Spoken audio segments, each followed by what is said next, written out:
How's it going, everyone? Welcome back to the channel. Hope everyone's doing well. As always, just gonna tweet out the link. Watching Dink Pate.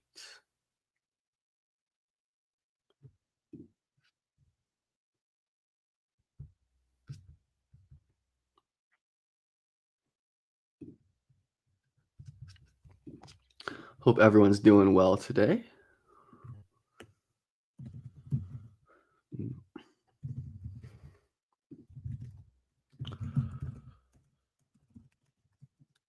Yeah, gonna watch some Dink Pate today. G League, not G League Night. I was gonna say G League Night. Mexico City Capitanes, which is kind of cool. But I've never used this StreamYard feature where you like play what was I gonna say? You like play a video in the software. That's what we're gonna try to do right here. So let's see how this goes. But yeah, watching Dink Pate. Looks like there's no way to like fast forward and rewind the video without like actually doing it. Not a Dink fan. Yeah, that's how I felt last year watching him at Ignite, but I haven't watched him at all this year with Capitanes, so I do want to give him a chance. The stats don't look good by any means, so I can't say I'm like so. I can't say I'm so like encouraged or optimistic, but we'll see. We'll see how he ends up doing. But yeah, against this SLC Stars team, curious to see how Dink is able to do in this game and how he's improved or changed from last year. Gonna get a nice layup in transition there.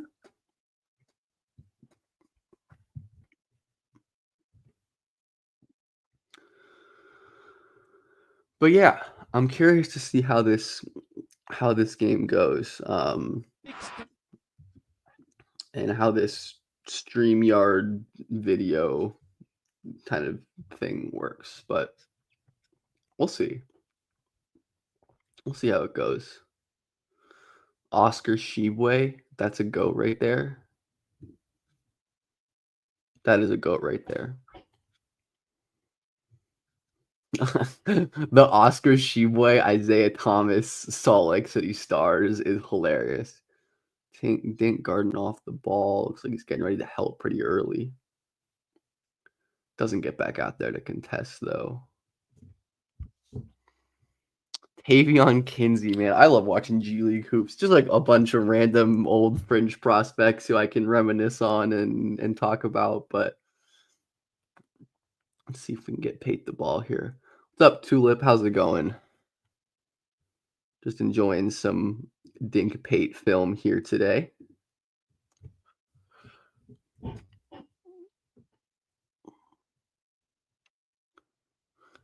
Yeah, make sure let me know if like the video quality and everything is good and working because I've never used this yeah, I've never used this this StreamYard feature before where you can like upload a file and have that file play in like the thing instead of just like sharing a Chrome tab. But it seems good on my end for now at least, which is cool. IT baby. IT baby. That man, I deeply respect how thirsty he always is for work, man. That's how you got to be in this economy. Look, if a job opening, if a job opens up, you got to be ready to pounce on it. Look, someone needs a point guard. Isaiah Thomas will be throwing his hat into the ring. Shout out Tavion Kinsey with that nice bucket. Thanks, Disappointment Panda. I appreciate the love as always. Yeah, very excited because like the lottery's obviously soon. Dink hits the J, but it's a very not the Good version of Dwayne Alley. Yeah. Ooh, ooh, his knees look so uncomfortable, but that's a good I mean, that's a sm it's a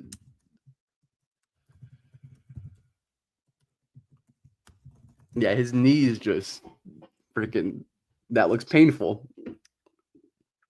One of my, like, heuristics for evalu I'm not a shot doctor, never will be, just not something I know the ins and outs of or really care to, but one of my, um one of my heuristics is, like, does that jumper look painful?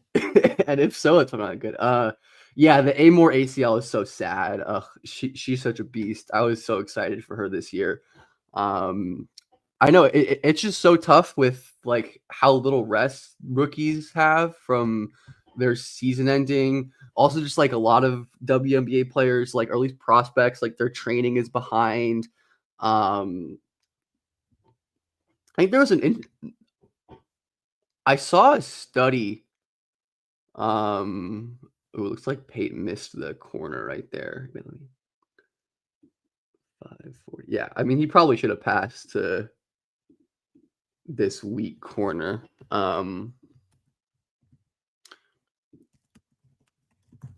Yeah, I mean, there have been studies about like injuries in women's sports that I think are really interesting. Right, yeah, exactly. Like ACLs being more prevalent, like lack of training, or the ramp up to the league. But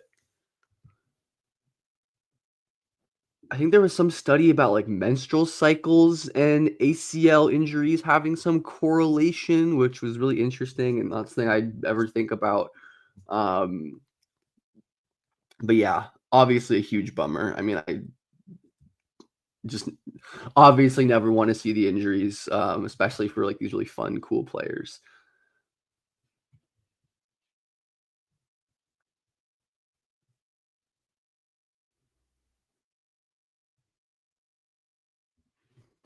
But yeah, 1 second. Come in.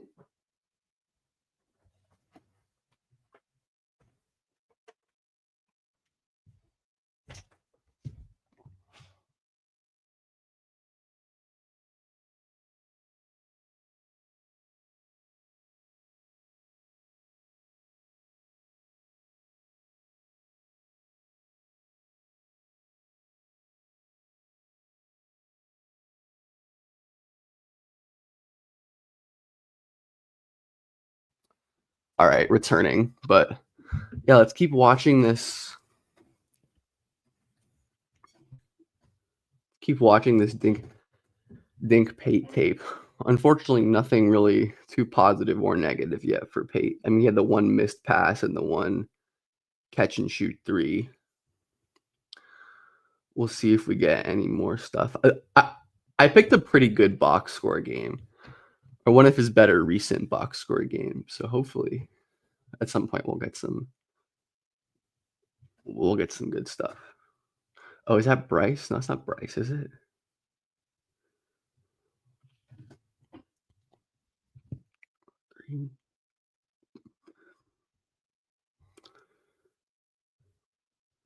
Yeah, it looks like a lot of standing in the corner for Pate, which obviously is what it is.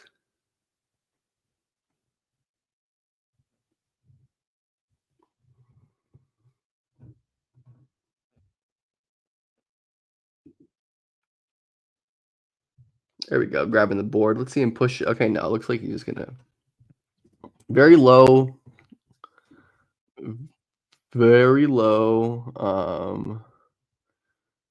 um usage for Pate so far. Here we go. Let's see what he's got. Solid little kick out right there.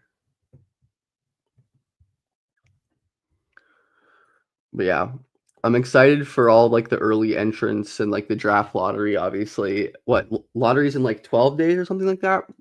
I know it's soon, and I'm quite excited for it. But silent, pretty silent defensive start for Pate, which I guess isn't always a bad thing. Would rather you be silent on defense. I mean, what I remember about Pate from Ignite were most of his most impressive plays coming in transition. Um, okay, let's see. Is that like was that just an inaccurate pass or did it get deflected? I can't really tell. Looks like a fine read, just like quickly getting the ball out to his rolling big, but just maybe misplaced the pass there. Ends up turning it over, and Utah's gonna go the other way. Who big block?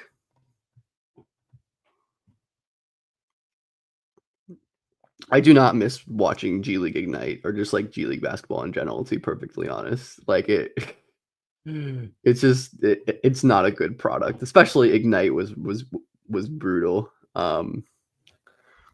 But G League hoops in general can just be rough.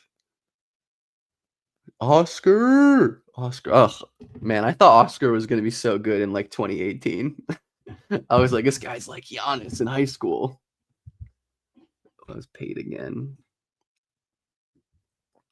Pate was always a more comfortable shooter off the dribble than off the catch, which is again a fairly common thing for young players. But let's see this jumper here. All right, that catch and shoot looked much more fluid than the last one when Bronny's playing. The Lakers needed Bronny in Lakers needed Bronny in the playoff series, Mike Collum, et cetera, et cetera.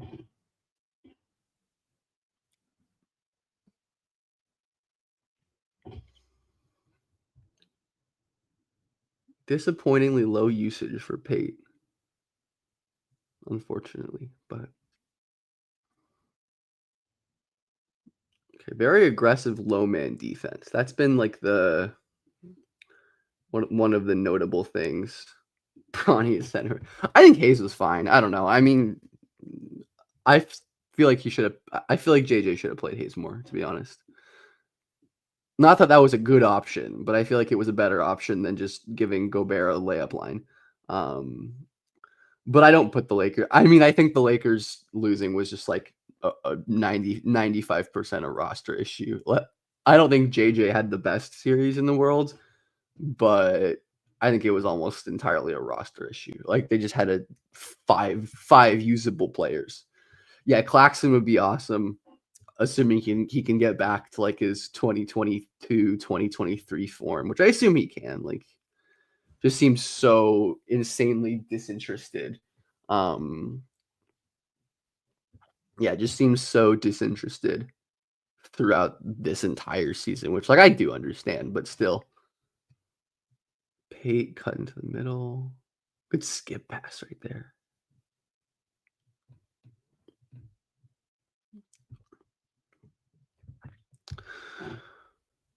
Yeah, there's got to be a way to get.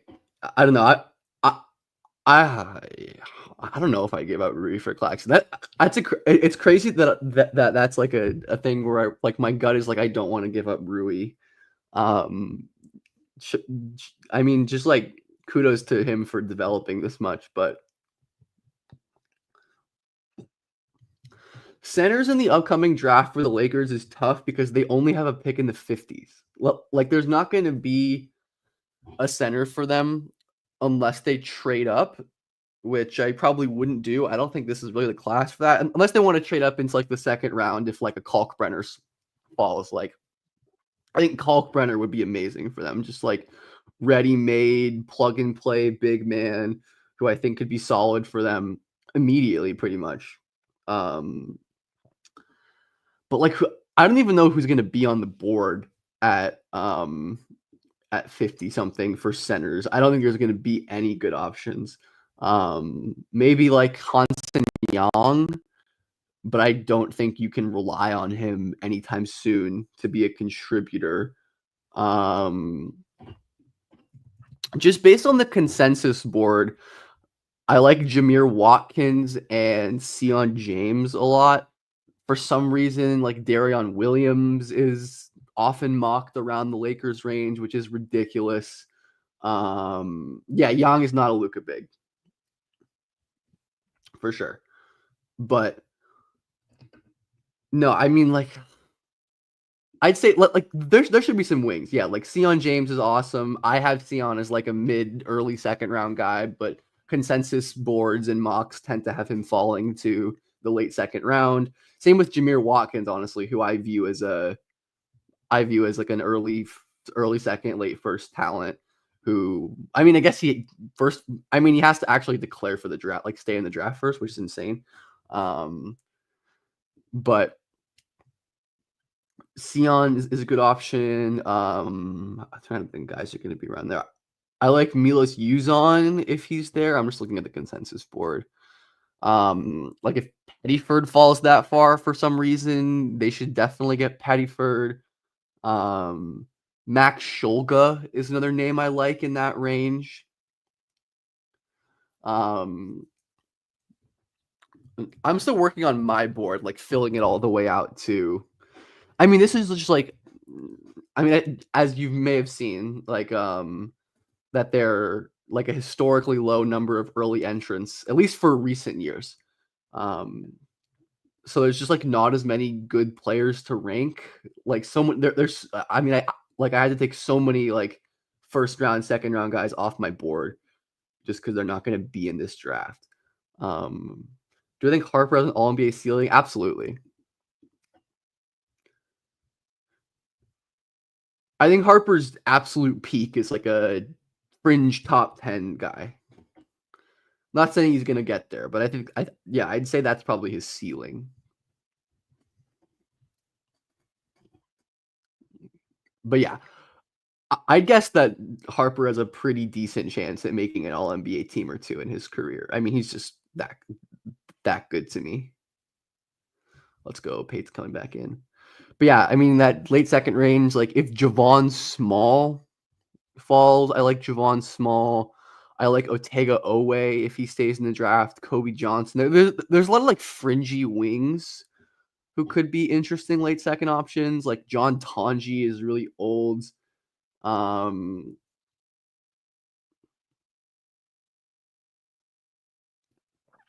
yeah, the mocks are really fluid. It's so early. What's up, Alexandre? Yeah, I did compare Harper to J Dub loosely, and I think J Dub is already like a. I mean, he had a strong case as an. I mean, there were plenty of people who thought J Dub was an All NBA player this year. Um, I, I I think I had him as one of like the last cuts on my All NBA ballot. So I think that's like evidence that he could be an All NBA guy. Pate, another catch and shoot three.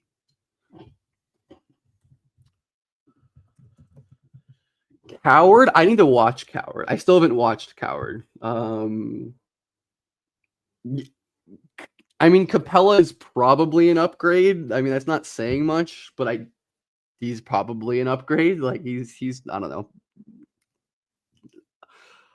I don't know if I'd want to spend the MLE on Capella, but I guess if there's just not going to be any other options. But yeah, Coward I haven't watched.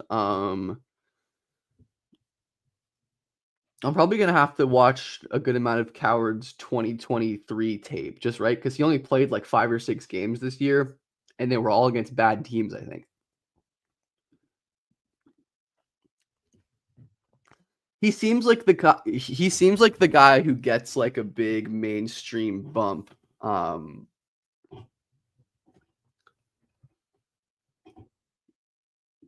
Yeah, Brook is getting kind of.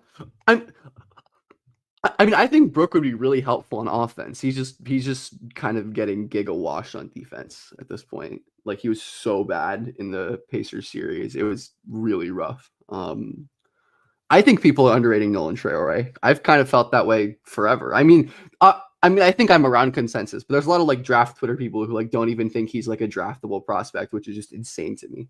Like yeah, I agree with you. Like it's hard to. I mean, it's just efficiency is just not a strong predictor for like teenagers. Like it just isn't. There's Giannis, that'd be insane.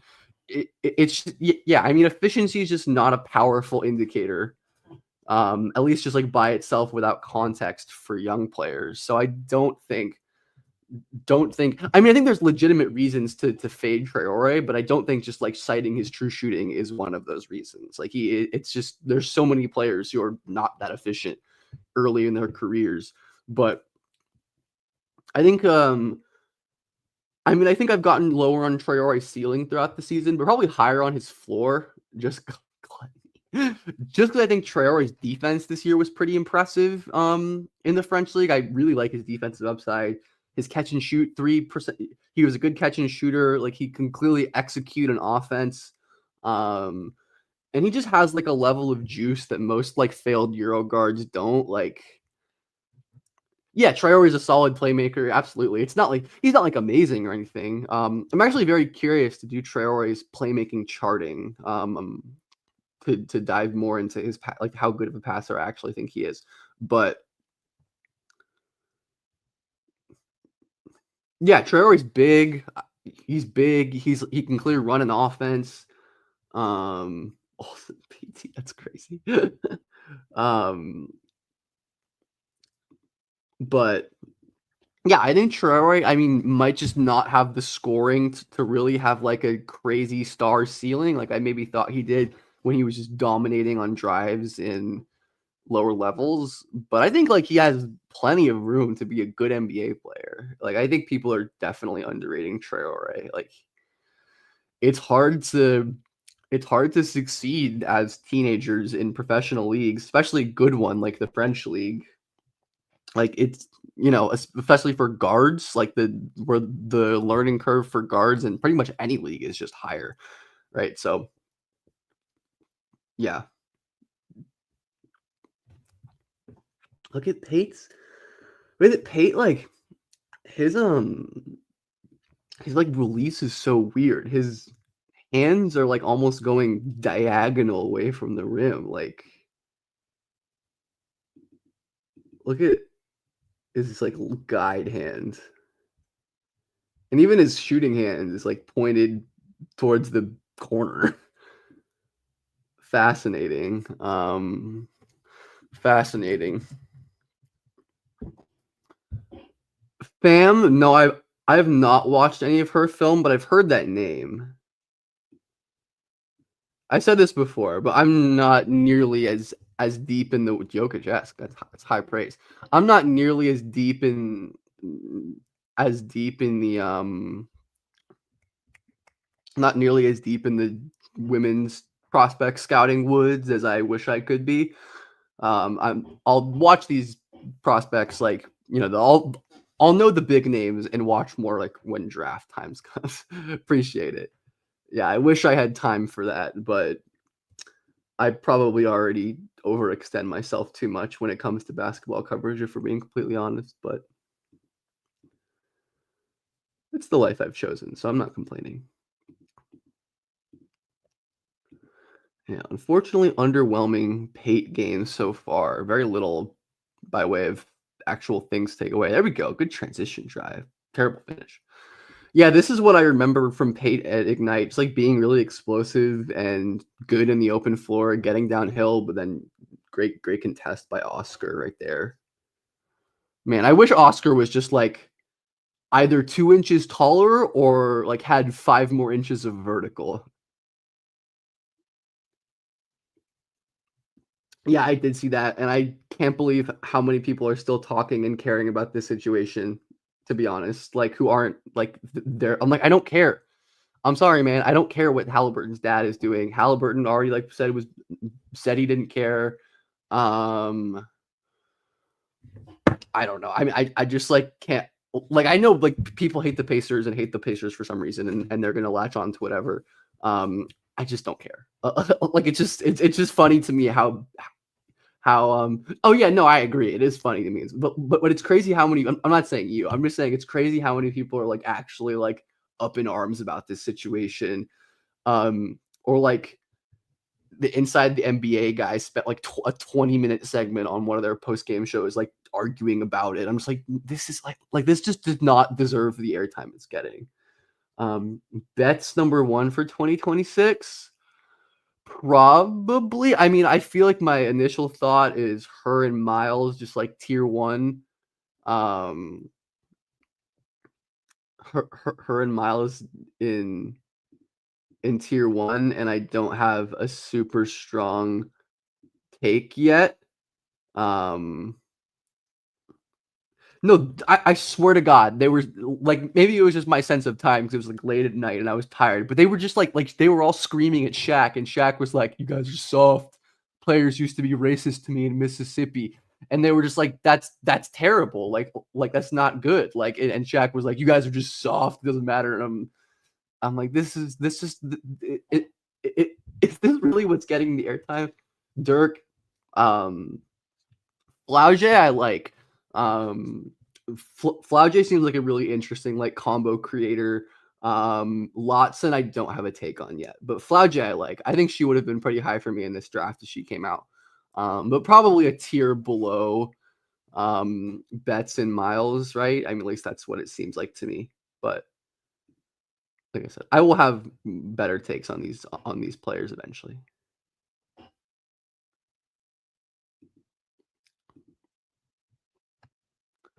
Shaq is just Shaq, man. I mean, I don't know. It's like, I just don't care. It's just not worth the time. Like, it's just not a discussion that's worth like, just I don't know, some player's dad was being a jackass. Like, what?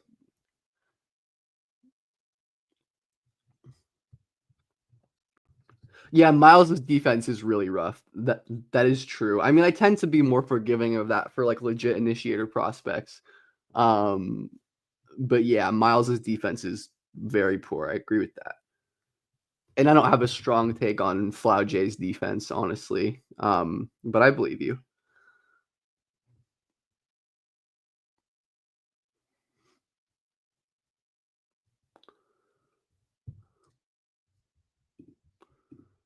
But yeah, I'm just like, I'm gonna be happy for my goat Halliburton because he made it to the second round again. How many conference finals? Um,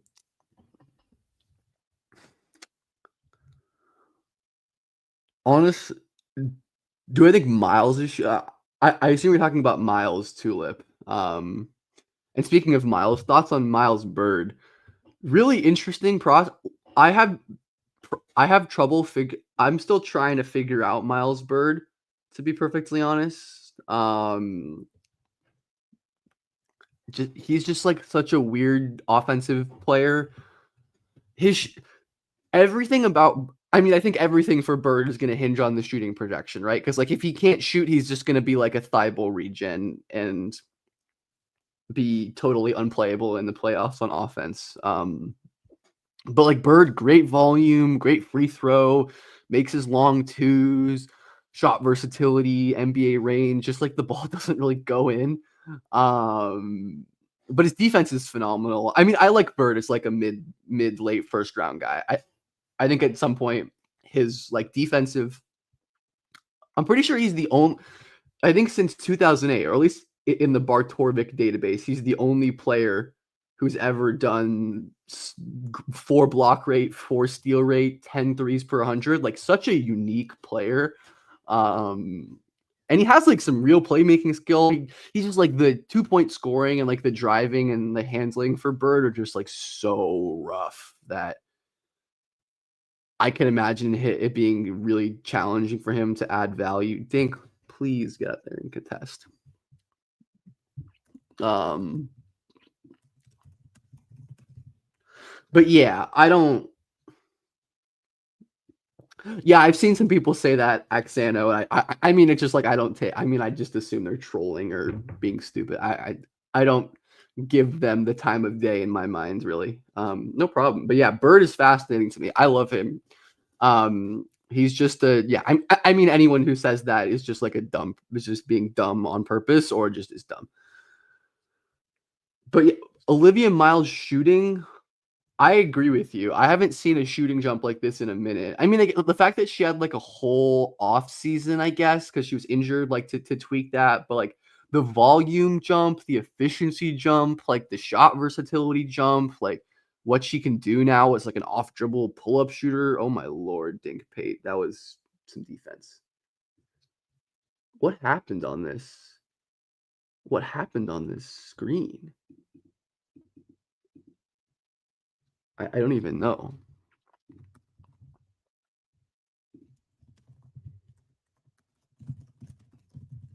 But yeah, I don't know. Like I feel like just based on because it's not like Miles was just like hitting only spot up threes and like on low volume.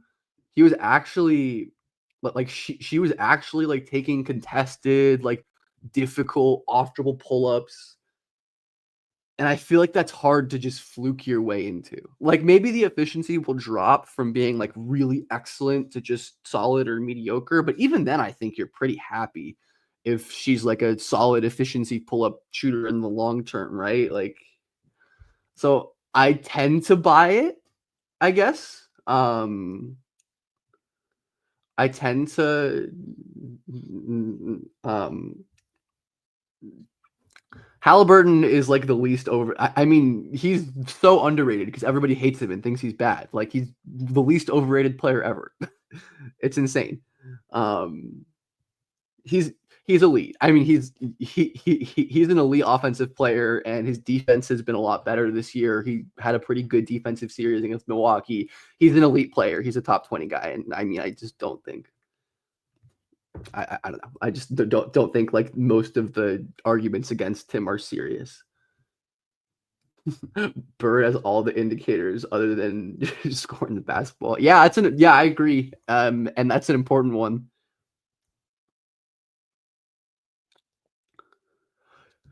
Yeah, I feel like people who like actually like watch ball and like do analysis and yeah, I got you.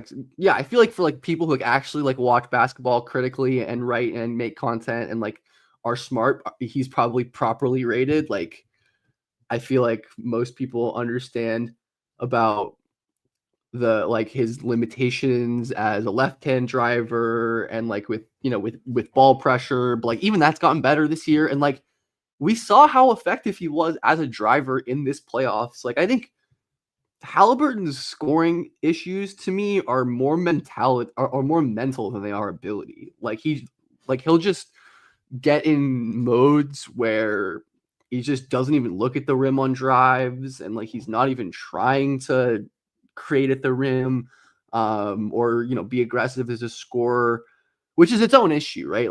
Like that's certainly a problem. I don't want to make it sound like just because it's a mental issue doesn't mean it's an issue, but it's not like a skill thing. It's not because he's like not good enough to do it, right? He just gets in his modes where for some reason he just doesn't um yeah, Halliburton consistently wins off the dribble. I mean, he was getting by everyone in the. I mean, the Bucks are a horrible defensive team, so like whatever. But the most over the most overrated player, poll, is actually like a really effective most hated poll. Like, I mean, same with it always being Gobert, right? Like the most overrated poll is actually like a really good measure of who people don't like in the league. Like obviously NBA players have like no ability to really know who's overrated or underrated because they don't like study the league to the extent to which they need to, but like they're just gonna say who they don't like or like who they think they can beat. So I do think it's illuminating from that perspective. Like it's like, okay, yeah, it's like Halliburton isn't, I don't look at this poll and be like, oh, he's overrated. I'm like, oh, they hate it, which is annoying. Because Halliburton seems like a good, cool guy, all things considered. What players in the draft I think another year in college would benefit them? I think Phylon's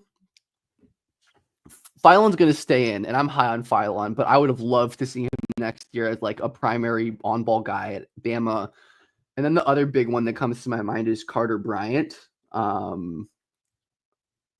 think Carter's offensive game is just extremely raw, and I'd like to see what he can do next year at Arizona with more of an offensive role. Those are the two that come to mind immediately for players I'd like to see stay in college. Um, um, if I was a Bucks or a Knicks fan, I would want Hallie dead. I would hate that guy so much. So like I understand why opposing Eastern Conference fans hate Halliburton. Like obviously I think they take it too far. Um, I've done multiple OKC defensive film breakdowns on my YouTube channel already over the years. So those should be pretty easy to find, but you know, I'll I can definitely do a breakdown of OKC in this next series. I mean, I don't think the Memphis series was particularly interesting.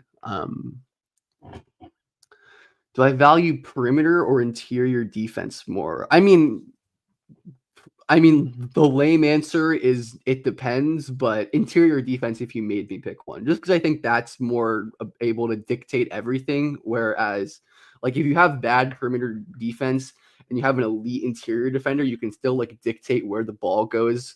But if you have elite perimeter defense and no rim protection, like there's other ways to get to the basket other than just isolation or just beating guys on the perimeter. um Damn, Pate is getting his threes up, man. He's Man, Pate has probably taken like 5, 6 catch and shoot threes in this game, which is kind of surprising to me. Cam Brink went deep boys. Cam Brink is my goat. So facts.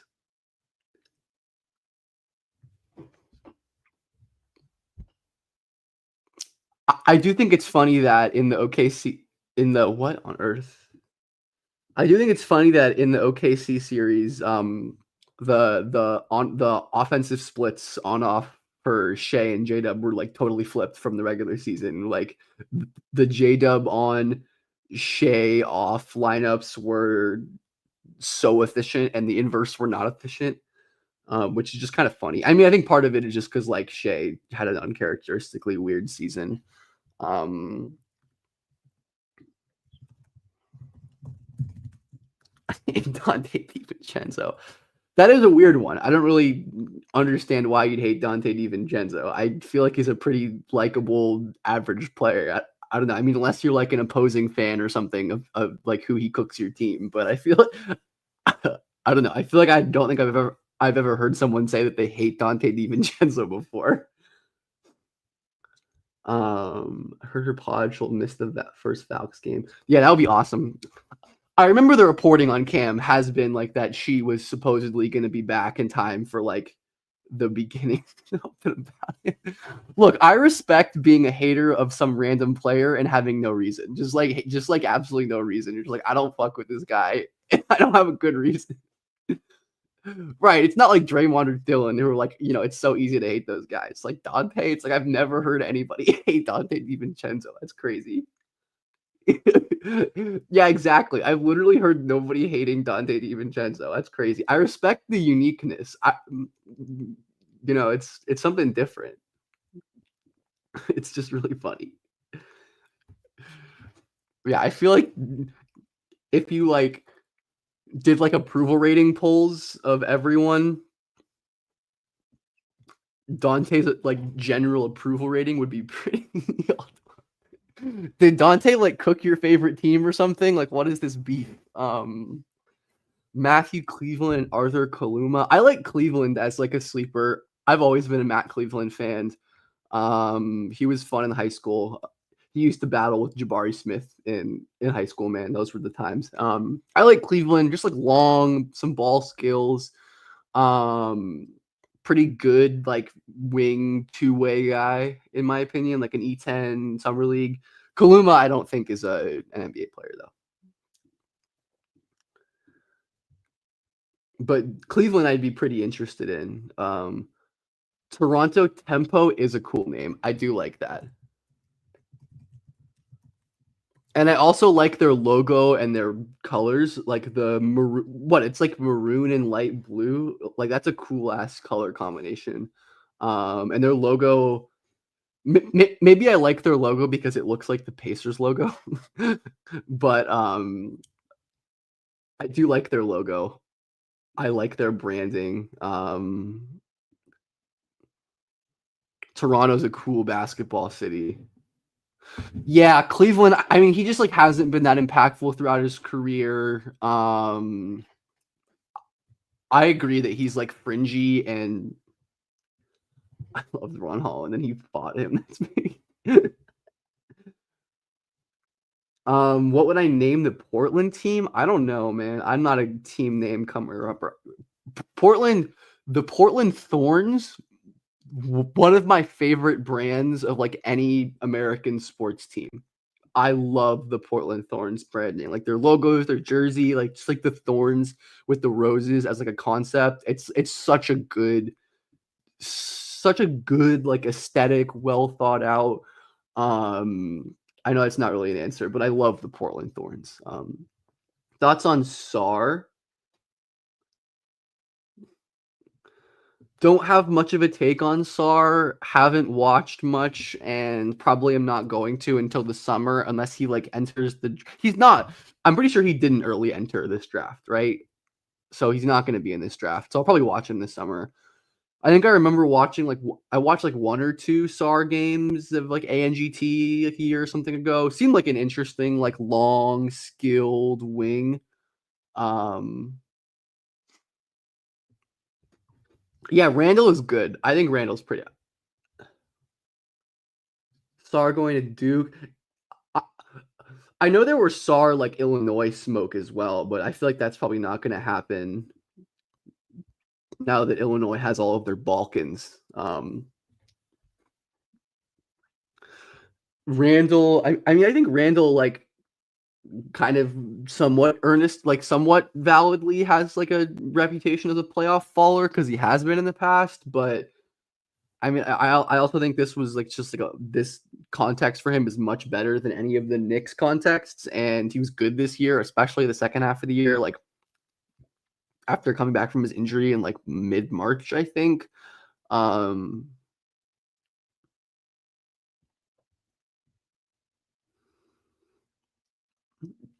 but yeah, I mean, Randall always needed like an Anthony Edwards, right? Just like a legitimate 1A offensive engine superstar, but like also a good defensive player.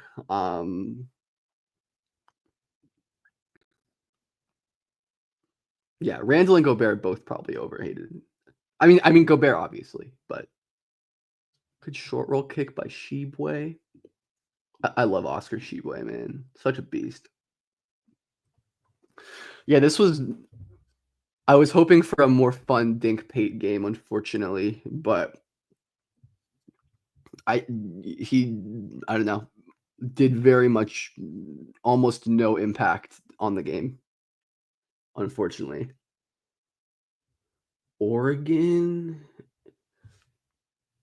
Oregon hasn't recruited well in forever. That's fast. I mean, who's their last like really good recruit? Like Shellstat, I guess, but like hard to give that to them because he's like a Portland guy who was always going to go to Oregon. But yeah, Sar would be cool there. I'd like that. Thoughts on Wooly? I love Wooly. I actually just wrote an article that I'll be publishing later of my top five top five returners who never entered. So like no Bennett Sturts, no Alex Caravan. And Wooly is one of my guys on that list. I mean, he's so good. I think he's a first round talent. Um, Crazy handle, pace, shift with the ball, great shooter, efficient volume scorer. Like, just not a lot to not like about Wooly. Um, I don't know if Wooly's like a primary, just because like he might not be that level of athlete. And his defense seemed shaky in the games that I watched of him, but great player. I'm expecting a big season from him next year, and at the very least, I think he's going to be just like an excellent college player. I have a hard time seeing him not at least just being like a great college guard, even if he doesn't play like a real prospect. Yeah, I feel for Dame. I mean, Dame was always one of my favorite players growing up watching basketball. Will always be one of my favorite players, and it really does suck how he's just like been shafted throughout his career.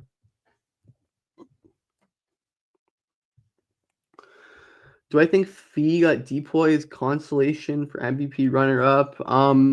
I feel like she was deserving. Not really. I mean, I think Asia was deserving of MVP. Um, I I think that was fine. I think Asia was the MVP, so I don't think she was like robbed like some people think. Um, no, I think she was a fine Depoy. Who did I have? I think I had Mag Bigor. I think I had Ezzy as my Depoy last year, but it was a close race to me. Like I thought Ezzy, Fee had cases. Like I didn't think it was a crazy like consolation, like pity award or anything like that. So no, I don't think it was like crazy like that. But anyways, thanks y'all for hanging out, watching that Dink Pate. Unfortunately, a pretty like uneventful, not very exciting. Only one thing should have won MVP. Yeah, no, Asia was amazing. Pretty uneventful game, unfortunately. Usually like to talk about some like overall takeaways, but I don't really think we got any aside from like high volume catch and shoot threes, some weird on ball defense, and some poor on ball decisions. Certainly didn't really help answer my questions about Dink Pate by any means. But I will of course continue to keep watching games. For some prospects, it's like I can watch them once and have like watch them once, watch them twice, have a pretty good idea of my take on them. And some prospects, it's like I watch them 10 times and I'm still not positive. But anyways, thanks y'all. Always appreciate the support. Likes, comments, subscribes on the videos. Always super appreciated and enjoy the rest of your day.